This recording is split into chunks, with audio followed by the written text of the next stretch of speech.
네, 안녕하세요. 신박사 인사를 했습니다. 2023년 6월 18일 신박사의 다음 주 전략 시간입니다. 주말 잘 보내셨나요? 날씨가 엄청 무덥네요. 폭염주의보까지 되면서 잠깐 낮에 자전거 타다가 정말 죽을 뻔했습니다.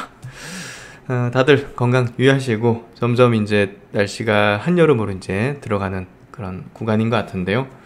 야, 그렇게 보니까 작년 여름에 뭐랄까 그 기억이 좀 나네요.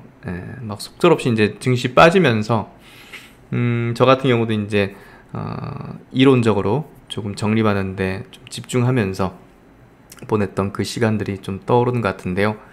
그만큼 이제 그런 과정이 있었기 때문에 지금과 같이 또 우리가 희망차게 또 기대해 볼 수 있는 그런 구간이 온 것 같고, 그런 구간들을 또 기준을 가지고서 이론적으로도 명확하게 이해할 수 있고, 또 이제 투자로까지 전략으로까지 이어나갈 수 있는 그런 어떤 부분이 됐던 것 같습니다. 다음 주 전략을 이제 짚는 데 있어서 뭐 크게 지금 리스크적인 요소가 없다 보니까 뭐 FMC까지 지나가다 보니까 보다는 이제 종목 중심적인 내용들을 좀 다루는 게 필요하지 않겠는가 싶고요. 그런 부분에서 이제 이번 한 주 이제 말미에서 조금 굉장히 중요한 어떤 내용이 나왔는데요. 뭐 2차전지 뭐 중국발 악재도 있었긴 했지만 뭐 그 부분도 이따가 짚어드리겠지만, 뭐 LX 그룹과 LNF의 어떤 전구체 공장 이제 합작사 설립, 향후 이제 1조 원에 대한 투자를 집행하겠다는 그 발표는 꽤나 의미 있는 부분이었던 것 같습니다. 그만큼 자금력은 부족했지만 이제 기술력은 갖고 있는 LNF와 자금력과 대기업의 어떤 글로벌 또 네트워크, 또 이제 여러 어떤 그 전력 사업을 하면서 가지고 있는 그런 어떤 네트워크와 대기업이라는 어떤 그 지위, 자금력, 이런 것들이 이제 손을 잡아서 완벽한 시너지의 조합을 내는 이런 것들이 굉장히 의미 있는 것 같은데요. 한국 경제에도 아주 좋은 것이며 전기차 산업에 있어서 한국의 위상을 높이는 방향이 맞을 것이며, 또 두 기업의 또 성장에 서로 도움이 되는 시너지 되는 완벽한 시너지의 조합이 아닌가 싶습니다. 그래서 이 내용 좀 자세하게 다루면서 이 두 기업에 대한 투자 포인트도 한번 생각해 볼 수 있는 이야기 한번 드려보도록 하고요. 그럼 이제 다음 주 전략 한번 세울 수 있는 내용들 한번 들어가 보도록 하겠습니다.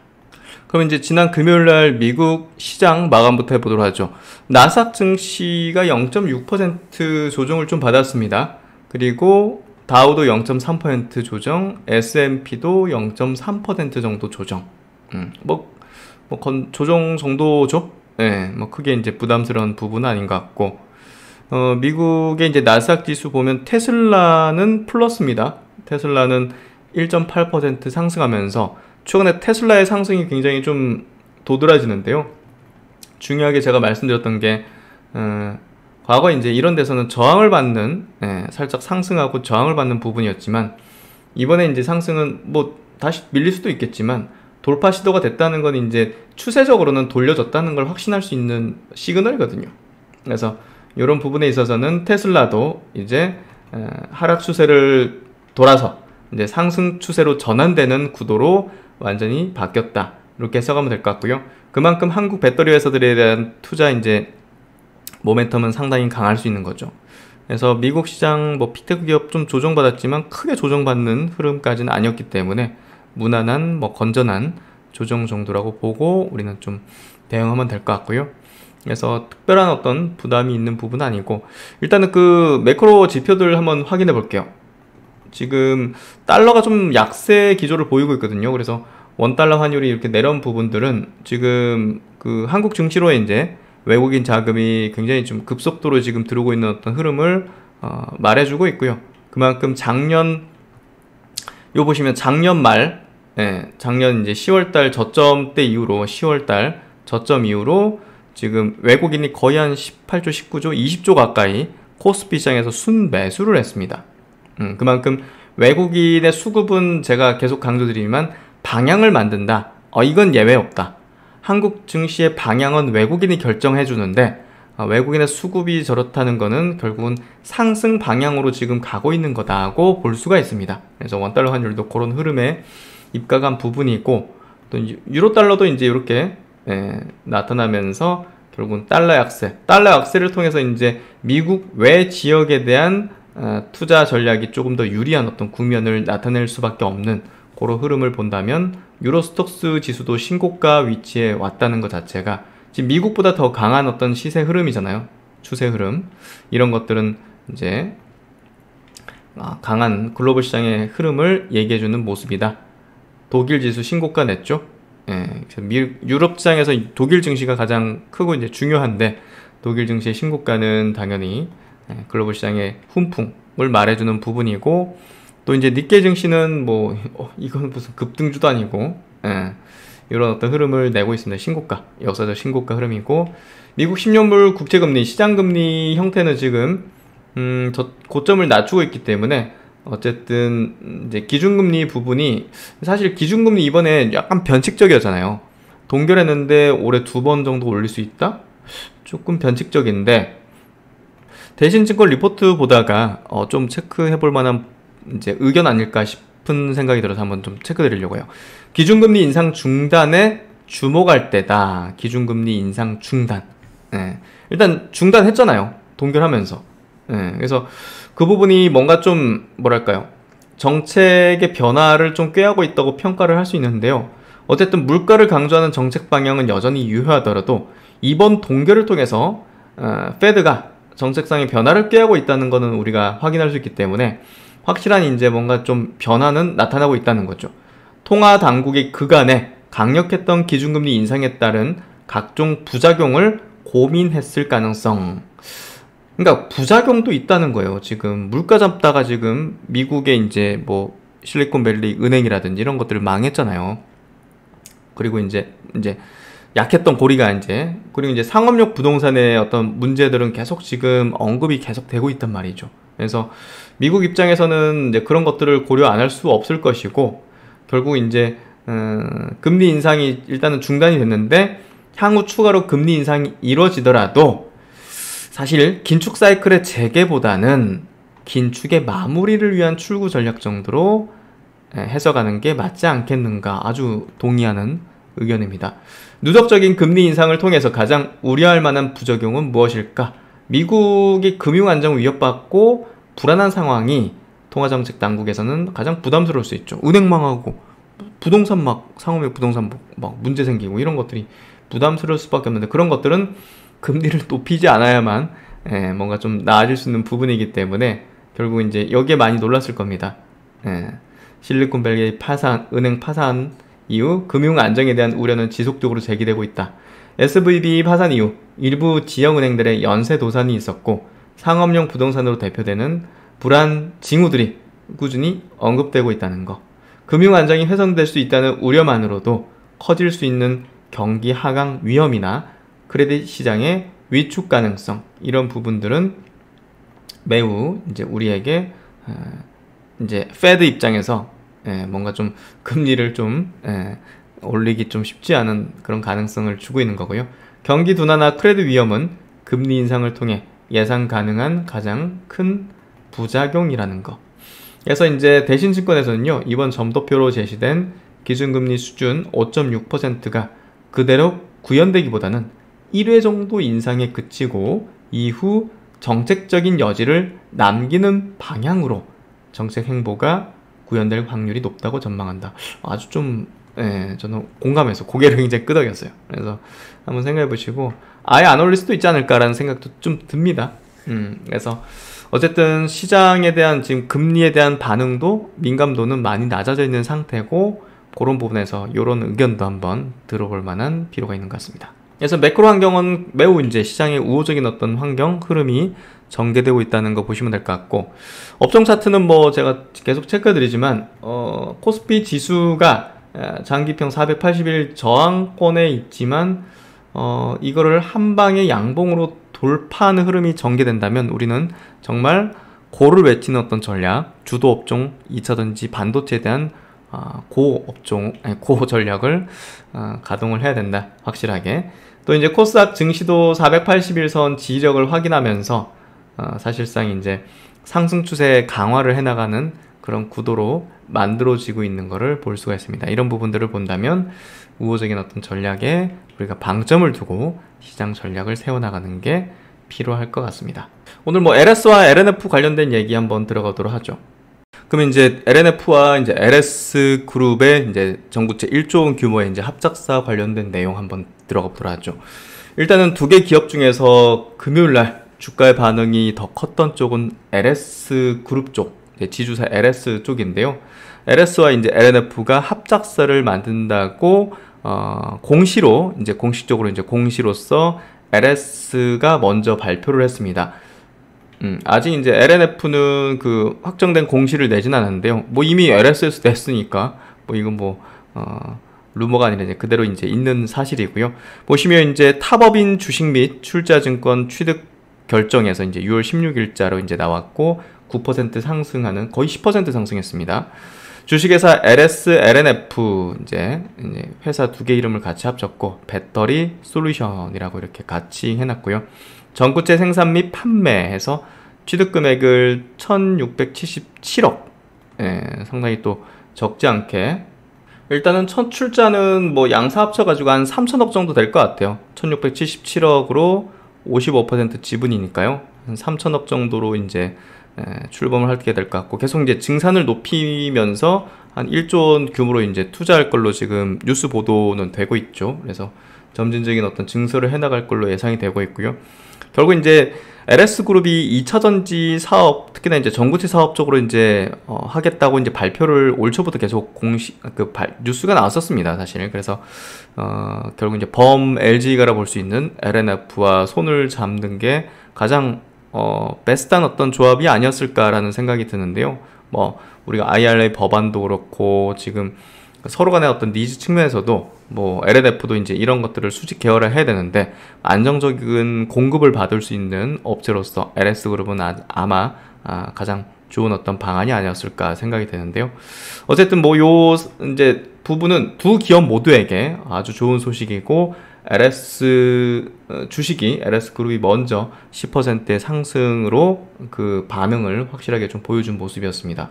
반면에 이제 LNF는 아직까지는 그 공식적인 어떤 공시를 내진 않았어요. 그래서 새만금 전구체 공장 신설 관련 투자 보도에 대한 조율 공시에서 뭐 합작법인 설립을 준비하고 있다. 이사회 의결 후 재공시하겠다 해서 뭐 공식적으로 이제 공시가 나오진 않았지만 거의 뭐 발표된 거나 다름없는 내용이고요. 주가 반응은 아직까지는 그렇게 나오진 않았는데 공식적으로 나오게 된다면 반응을 하지 않겠는가. 근데 주가 흐름 자체가 LS가 월등히 좋았죠, 사실. LS가 우상향의 패턴에서 60일선 지지력을 보이면서 이제 기술적인 부분이 좋다는 건요, 앞선 매물대라든지 이런 것들이 소화됐고 또 정배열 전환되면서 그런 구도의 흐름에서는 상승으로의 그 방향이 더 견고하게 나타날 수 있거든요. 그래서 여러 가지 어떤 기술적인 어떤 형태, 수급적인 형태가 결국 이제 LS가 더 좋은 상황이었고, 최근에 이제 2차전지 업종으로 한번 이렇게 뭐 중국 관련된 내용 때문에 내려앉았기 때문에 이런 어떤 매물대 부분으로 강한 상승으로 좀 이어지지 못한 건 좀 아쉽지만, 어쨌든 이 부분은 강력한 호재 부분이고 또 그동안 갖고 있었던 LNF의 디스카운트적인 어떤 요소들이 어느 정도는 좀 해소 가능한 부분이 아니겠는가 싶습니다. 기사 한번 보죠. LS 1조 원 투자해서 2차전지 전구체 사업 진출이다. LS, LNF 전구체 합작사 LS, LNF 배터리 솔루션을 설립해서 양사는 이제 새만금 산업단지를 거점으로 2차전지 소재인 전구체 공장을 연내 착공해서 25년에서 26년에 양산에 돌입한다는 계획이다.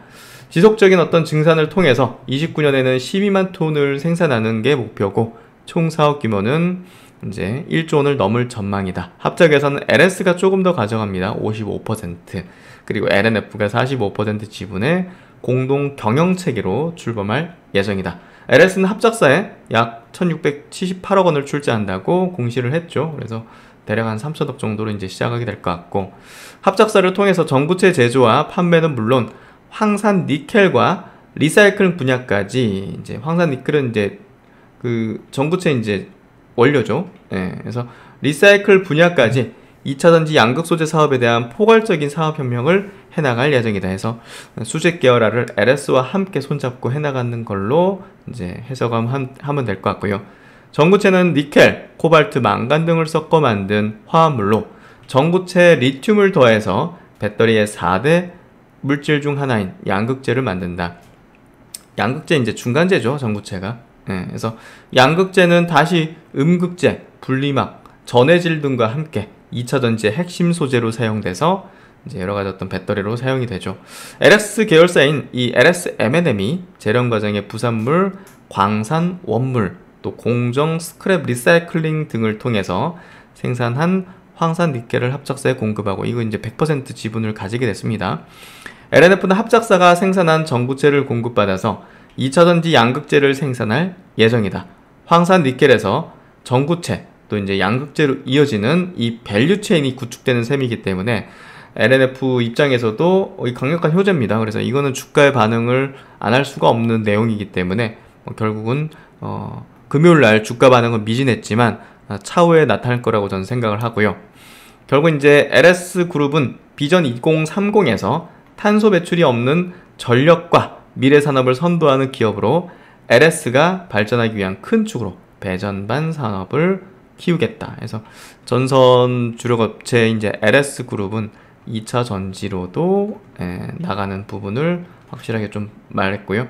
기존 사업과 신사업의 비중을 5대5로 만들어 나가겠다고 하면서 2차 전지 사업에 대한 진심을 보여주고 있습니다. 그래서 지난 3월달 기사입니다. LS그룹 황산 니켈에 이어서 전구체 사업 진출 선언에서 미래 먹거리로 2차 전지 소재 사업에 대한 낙점. 그래서 이런 재련 업체들이요, 뭐 고려안도 이제 2차 전지 사업 진출해서 이제 그런 것들을 주가에 반영시키고 있잖아요. 결국 LS그룹도 거기에 이제 적합한 분야를 이렇게 또 황산 니켈 공장 준공을 통해서 또 여기에서 더 나아가서 전구체 사업으로 진출을 이렇게 LNF와 손잡고 확정짓는 모습을 통해서 공격적인 이 실사업에 대한 의지를 그리고 추진을 보여주고 있죠. 자금을 투입한다는 것은 바로 실행을 했다는 거죠. 그래서 그런 부분에서 LS도 앞으로는 2차 전지에 대한 밸류를 이제 주가에 반영하기 시작하는 국면으로 넘어가게 될 것이다. 이렇게 좀 해석하고 우리가 투자 전략에도 좀 반영하면 될 거라고 봅니다. 그럼 이제 LS 관련된 리포트 한번 좀 볼게요. 하이 투자증권에서 나온 리포팅인데요. 밸류는 좀 낮은 측면에 있어요. 지금 사실 지주회사이기 때문에 낮은 밸류, 한 자릿수 밸류를 받는 게 뭐 일반적인데요. 그럼에도 불구하고 지금 신사업에 대한 이런 공격적인 어떤 추진은 LS에 대한 밸류에이션을 좀 업시킬 수 있는 그런 가능성을 좀 이야기해주고 있고요. 우리가 이제 에코프로라는 회사를 그냥 단순 지주회사로 이제 막 이렇게 분석하다 보니까 그 신사업을 펼치는 부분에 밸류 평가가 안 되면서 사실상 이제 많은 투자들이 좀 간과한 측면이 컸던 것 같은데요. LS도 마찬가지로 이제 신사업? 뭐 지주회사 아니야? 하면서 할인율을 뭐 많이 매기면서 높은 밸류를 못 주는 그런 것들이 좀 일반적인 인식인데, 이 배터리 소재에 대한 이제 합작사 이런 것들이 투자는 결국은 밸류에이션 리레이팅으로 갈 수 있는 가능성을 보여주고 있는 거죠. 그래서 배터리 소재 또 해상 풍력, 이제 해상 케이블이니까 또 이제 해상 풍력 시장이 커지고 있으면서 거기에 따른 어떤 그쪽에 대한 어떤 수주 확대가 또 이제 성장 산업에 대한 부분으로 이제 매출 높이고 있기 때문에 그쪽에 대한 매출을 또 높은 밸류를 줘야 되지 않느냐. 그냥 단순 전선이 아니라. 그래서 그런 부분에 대한 얘기도 하고 있습니다. 한번 좀 체크해보죠. 그 동제련 분야 국내 유일이면서 글로벌 2위 규모인 LS M&M은 지난 23년간 일본의 JKJS와 합작 법인이었다가 동사가 지난해 하반기 일본계 지분을 전부 매입하면서 100% 자회사가 되었다. 이 미래적으로 볼 때 성장 가치가 높다고 판단했고, 또 다른 기업들과 이제 진행하려면 100% 가지는 게 유리했을 거라고 봅니다. 이에 따라서 올해부터 LS M&M의 배터리 소재 중에서도 양극재 관련하여 신규 사업 등이 본격화될 것이다. 이게 이제 표면화로 확실히 올라왔죠. LS M&M은 자회사인 토리컴은 금은, 백금, 팔라듐 등 유가금속을 리사이클링해 지난해 3,200억 정도의 매출을 거둔 국내 최대 도시광산 기업이다. 이제 뭐 어떤 산업 안에서 나타난 어떤 그런 금속들을 이제 이게 뭐 녹이고 재련해가지고 이제 리사이클을 하는 거. 우리 뭐 컴퓨터 뭐 부속품 이런 거 기판에도 막 금이나 이런 거 많잖아요. 백금 이런 거. 그런 거 추출하면 이제 꽤나 많이 되죠. 그래서 그게 이제 도시광산 기업이다 하는 건데, 이러한 토리컴에서 지난 3월에 양극재 핵심 원료인 황산, 니켈, 연산 5,000톤 규모의 생산 공장을 준공하면서 이게 이제 전고체 이제 재료기 때문에 야 이거 2차 전지의 진심이라는 걸 확실히 좀 볼 수 있었던 것 같고, 이걸 계속 확장시켜 가지고 2030년까지 3단계에 걸쳐 연산 27만 톤 규모로 확대할 예정이다. 이와 같이 황산 니켈 캐파 확대 등과 더불어서 황산 코발트, 황산 망간, 수산화 리튬 생산까지 영역을 확대해서 양극재 소재인 전구체 사업에도 진출할 예정이다. 무엇보다 미국 IRA 등 공급망 재편으로 인하여 중국 의존도를 줄이면서 배터리 소재 등을 확보할 수 있는 것이 중요시되고 있다. 이런 환경하에서 LS-M&M은 원료 확보 측면에서 글로벌 소싱 네트워크로 인한 차별화된 경쟁력과 더불어서 건습식 제련 기술 등에 기반해서 전구체 사업 등에 진출할 것이다. 이러한 전구체 사업 등을 통하여 배터리 소재사로 거듭나면서 밸류에이션이 리레이팅 될 수 있을 것이다. 그래서 이 부분이 핵심적인 부분이 될 것인데 실제적으로 이제 진행을 하는 걸로 공시가 나온 거죠. 또 이제 해상 풍력 성장에 따른 가속화로 따른 LS-전선 해적 케이블 수주 확대가 본격화되고 있다는 부분. 그래서 유럽의 경우에는 그 해상 풍력에 대한 지금 그 확대를 지금 가속화시키고 있죠. 네, 그래서 뭐 독일, 네덜란드 뭐 이런 쪽. 그래서 LS 전선 부분 수주 잔고는 올해 1분기 말 기준으로 3.1조 원에 이르고 있다. 올해의 경우 북미, 유럽, 대만 등에서 해저 케이블 수주 확대가 본격화되면서 성장성 등이 가시화될 수 있을 것이다 해서 이 부분이 밸류 평가를 받고 있고, 지금 밸류에이션은 한 6배 정도 되는 상황입니다. 그래서 이제 이렇게 보시면 LS-M&M 진출 예정인 양극재 관련 소재를 이제 이렇게 또 생산하면서 수직 계열 LNF와 같이 하면 이제 그냥 뭐 같이 밸류 체인이 완성되는 그런 부분이죠. 그래서 원료를 이제 이렇게 또 글로벌 네트워크를 통해서 거래할 수 있는 어떤 지역이 글로벌 다변화되어 있기 때문에 사실 LNF가 최적의 파트너를 만난 게 아닌가라는 생각이 좀 듭니다. 또 이제 해상풍력 부분에 대한 부분도 아주 이제 높은 성장성을 보이고 있는 분야이기 때문에 이렇게 또 높은 밸류를 좀 매겨줄 수 있는 대만이라든지 뭐 북미 쪽, 유럽 쪽도 그렇고 이렇게 또 수주를 잘 따고 있는 부분을 볼 수가 있습니다. 그리고 이제 이번 주 2차전지 기업에 조금 이슈가 있어서 좀 급락하는 어떤 흐름이 좀 전개됐었는데요. DS증권 한번 리포트 의견 한번 들어보죠. 펀더멘털 이상의 과도한 주가 하락이다. 그래서 중국의 이제 우회 진출 가능성은 있지만, 보면 한국 내, 잠시만요. 한국 내 이제 미국 내 한국 기업의 협상력은 유지될 것이다. 일단은 뭐 해당 이슈가 중국 소재 기업의 연쇄적인 북미 진출로 이어져서 국내 2차전지 소재 기업에 줄 영향은 제한적이다.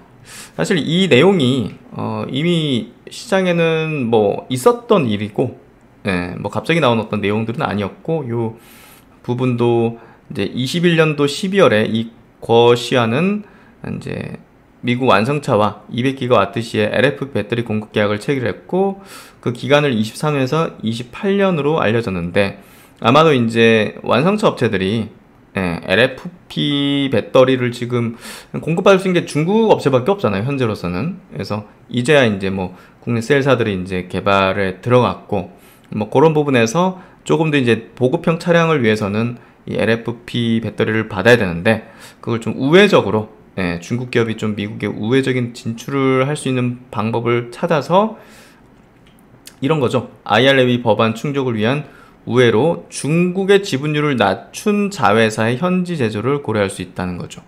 이게 이제 우회한 거죠. 법안을 타서. 그게 이제 보면 이 거시안의 최대 주주가 폭스바겐이라는 거를 볼 때, 아하, 이 폭스바겐이나 뭐 포드나 이런 회사들이 LF 배터리를 좀 어떻게 이제 공급받을 수 있을까를 놓고서 볼 때 이런 방법들을 아마 추진했던 것 같고요. 어쨌든 뭐 북미에서 뭐 한국 배터리가 뭐 100% 다 가져갈 수는 없잖아요. 그리고 이제 미국 입장에서도요, 뭐 어쨌든 뭐 한국에 모든 걸 의존할 수는 없는 부분이 있고, 또 많은 완성차 업체들도 마찬가지로 뭐 그렇게 되면 이제 한국 배터리사들에게 휘둘릴 수밖에 없는 부분이다 보니까 뭐 이런 것들이 계속적으로 이제 있는 것 같고, 그 중에는 아마 이제 노이즈 성격도 있을 겁니다. 그래서 이 부분이 단순히 노이즈로 그칠지 이게 진행돼 가지고 어느 정도 LF 배터리를 이제 완성차 이런 업체들이 이제 공급받을지는 향후에 이제 알 수 있겠지만, 어쨌든 한국의 2차 전지에 대한 어떤 그 지위 이런 것들이 뭐 깎이거나 그런 부분은 아닐 겁니다. 국내 셀 메이커들은 이미 5개 국내 기업들부터 양극재를 공급받고 있기 때문에 리스크를 감수하면서 중국 소재 기업을 공급사로 할 가능성이 적다. 중장기적으로 북미에서 한국 셀 메이커들의 배터리 예상 점유율은 70% 수준이다. 그래서 우리가 주식을 하는 사람이잖아요. 우리는 주식 투자를. 그럼 주식 투자라는 건요, 한국의 K배터리 회사들이 가장 기대가치와 가치를 높게 평가받는 그 시점에 주가가 가장 높게 형성될 거예요. 밸류도 가장 높게, 막 거기서 막 60배, 막 70배 밸류를 받을 것이고, 그렇죠? 네. 그래서 지금의 흐름들이 이 2차전지 회사들이 굉장히 높은 평가를 받는, 아주 높은 평가를 받는 그런 구간을 만들고 있다고 봐요. 이게 몇 개월 상간에 끝날지 한 1년 정도의 고공권을 더 높은 주가 상승 구간을 만들지는 모르겠지만, 어쨌든 지금 23년에서 24년으로 넘어가는 시점에서 제가 볼 땐 K배터리의 가장 높은 밸류에이션을 평가받지 않겠는가. 실적에 대한 고점은 사실 아니잖아요. 근데 주가는 실적의 고점에서 주가 고점이 찍히는 게 아니라는 걸 여러분들이 명확히 이해하셔야 됩니다. 그렇기 때문에 그런 부분에서 이 K배터리가 가장 높은 밸류를 어디서 받을 것인가를 계속 우리가 주시장에서 봐야 돼요. 그래서 실적이 높게 찍히는 그 구간을 바라보면 안 됩니다. 그러면 주식 투자를 못 해요. 못하는 사람들이, 주식 투자 못하는 사람들이 야 실적이 계속 올라갈 건데 이걸 왜 팔아 이러면서 이제 얘기하는데, 그건 이제 주식 투자를 잘하는 사람들이 아니라 분석을 잘하는 사람들이에요. 그래서 여러분들은 주식 투자를 잘할지 분석을 잘할지를 잘 판단하셔가지고 바라봐야 된다. 주식 투자라는 거는. 그래서 중국 셀 메이커들이 우회해서 북미의 LFP 공장 건설 가능성이 존재합니다. 그렇기 때문에 이런 것들이 향후에 현실화될 수 있어요.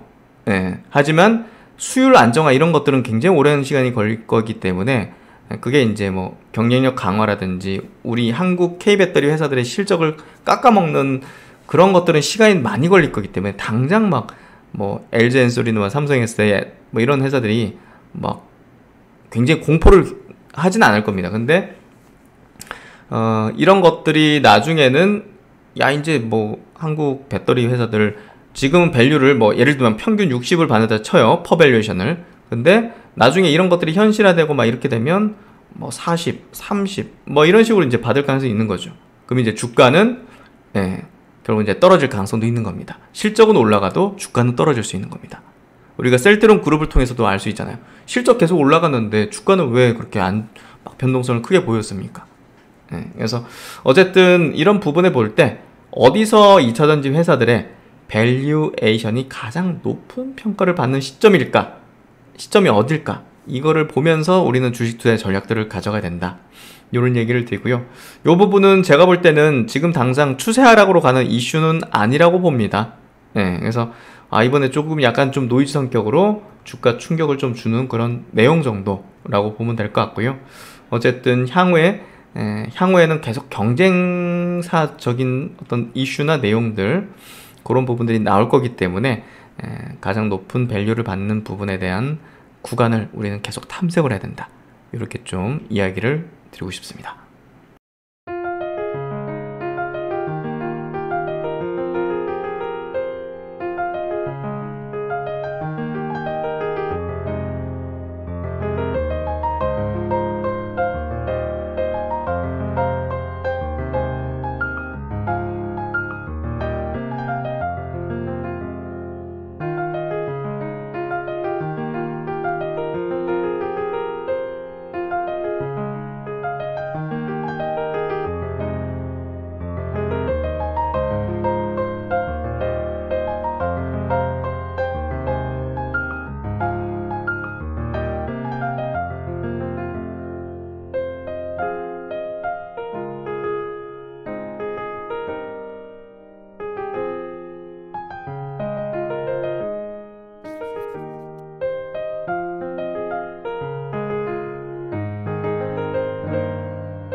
그래서 이제 다음 주 전략 이런 정도 내용 한번 구성해보고 이야기를 드려봤는데요. 시장 환경이 이제 매우 좋은 상황이기 때문에 지금 불이 붙고 있는 뭐 2차전지라든지 또 반도체, 뭐 AI 이제 관련된 종목들은 정말 퍼포먼스의 흐름들을 내고 있고, 하지만 이제 우리가 또 이제 주식시장에서는 또 낮은 레벨에서 매집기를 거치고 있는 많은 업종들이 있습니다. 그런 업종을 이제 꾸준하게 이제 주식을 모아나가는 전략을 또 양면적으로 쓸 수 있거든요. 그래서 지금 시장에서 늦었네 뭐 이런 생각할 필요도 없고, 또 이제 뭐 예를 들면 아직 바닥권에 기고 있는 업종의 종목들을 갖고 있더라도 결국 이제 그걸 지금 또 막 추격 매수격으로 올라가고 있는 것 교체하는 것보다는 어떻게 보면 이제 꾸준하게 또 홀딩하는 게 나을 수 있습니다. 전략은 성향에 따라서 맞춰가야겠지만 결국은 지금은 대체적인 어떤 성장 업종을 순차적으로 좀 올려줄 거기 때문에 조급한 마음을 좀 내려놓고 시장에 대한 어떤 구체적인 전략을 또 이제 세우면 되지 않을까 싶습니다. 그런 이야기들을 계속 시장의 복귀를 통해서 말씀을 드리고 같이 동행하도록 하겠습니다. 1월 마무리 잘 하시고요. 또 신박사는 다음 주 좋은 내용으로 뵙도록 하겠습니다. 주말 마무리 잘 하십시오. 감사합니다.